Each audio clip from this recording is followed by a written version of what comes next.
We stand at the beginning of a profound and irreversible transformation in the very nature of money. This shift will unfold with increasing speed between 2026 and 2045, is not a sudden event like a market crash, but a gradual systemic evolution.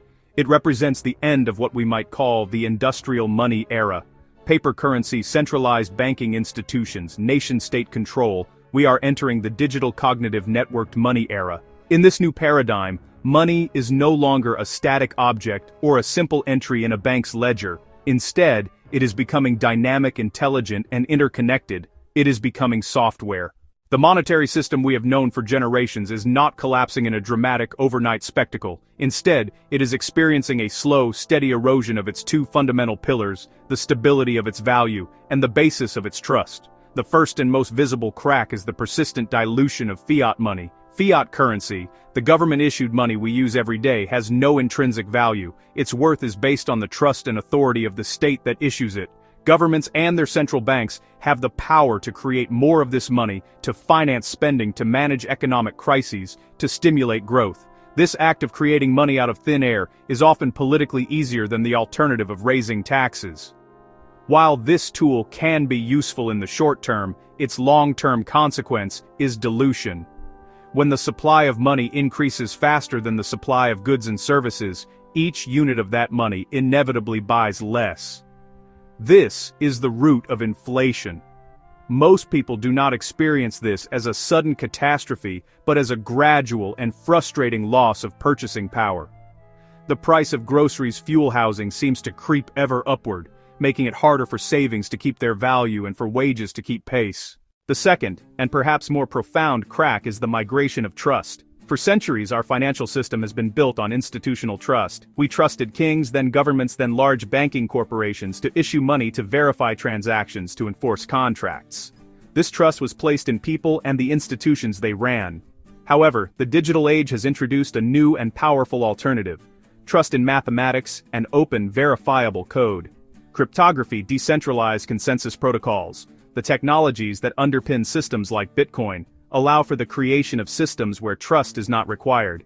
The rules are embedded in the code, and their execution is verified by a distributed network of computers, not a central authority.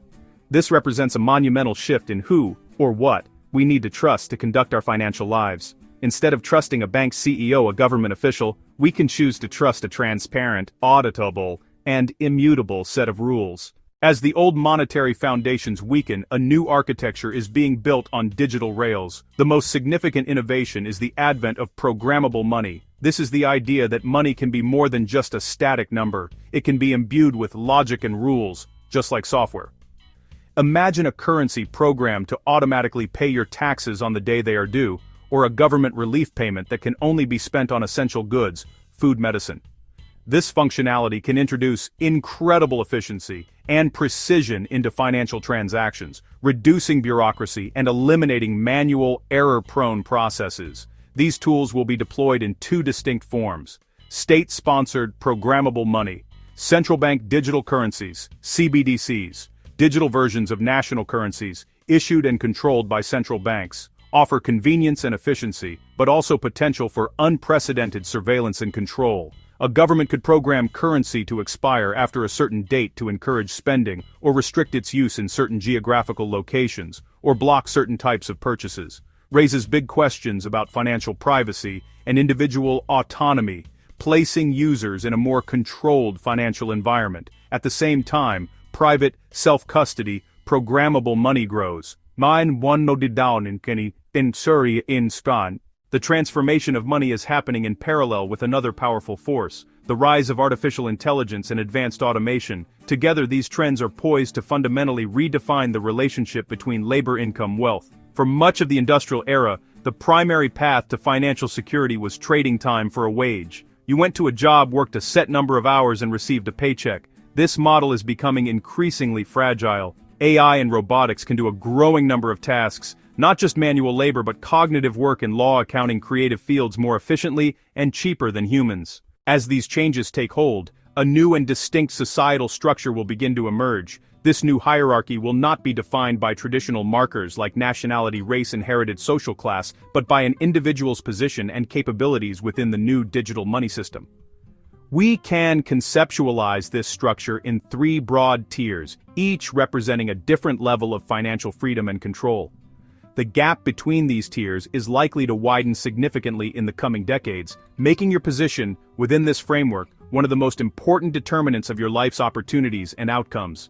The first and largest group can be described as the controlled participants. This tier will include individuals who primarily rely on traditional wages for their income and use state-sanctioned digital currencies for their daily transactions.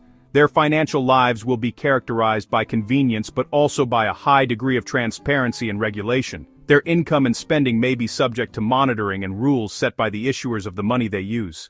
Understanding this transition is one thing, navigating it is another. The changes will not happen all at once, but in overlapping phases, each with its own distinct characteristics and strategic imperatives. By breaking down the next 2 decades, we can create a rough map to guide your actions. The period from 2026 to 2030 can be seen as the infrastructure phase.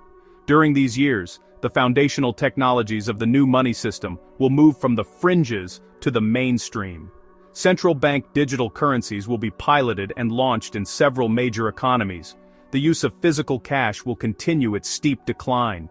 Concurrently, tools for accessing and using decentralized finance and tokenized assets will become more user-friendly. The key move in this phase is education and initial positioning. This is the time to learn the basics of digital wallets, secure some initial holdings in inflation-resistant assets, perhaps begin building a small side income stream that is not tied to your primary job. The next phase, from roughly 2030 to 2035, will be the control versus sovereignty phase. As government-issued programmable money becomes widespread, a tension will emerge. On one hand, these systems will offer seamless integration and convenience. On the other, they will bring new forms of financial regulation and surveillance, potentially linking your money directly to your digital identity. In response, the alternative ecosystems of decentralized, sovereign finance will also mature, offering a clear choice for those who prioritize privacy and autonomy. The primary strategy during this period is to build optionality. This means avoiding dependence on any single financial rail. It is wise to have the ability to transact and hold value in multiple systems, both the regulated state systems and the independent, decentralized ones. Resiliency will come from not having all your financial eggs in one basket.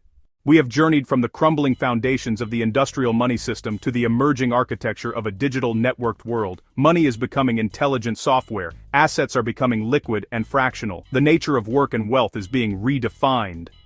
The old rulebook, work hard, earn a wage, save in a bank and retire, is being rendered obsolete.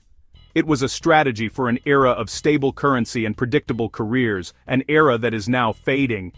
The new reality demands a new set of rules. Vernon, no realber conster, no. Position, build, own, allocate. You must position yourself to weather the dilution of old money, build new streams of income, own productive assets and systems, and learn to allocate your resources in a dynamic environment. This transition will create a stark divergence in financial realities. Start there, start now. The future of money is being written, and you have the opportunity to pick up the pen.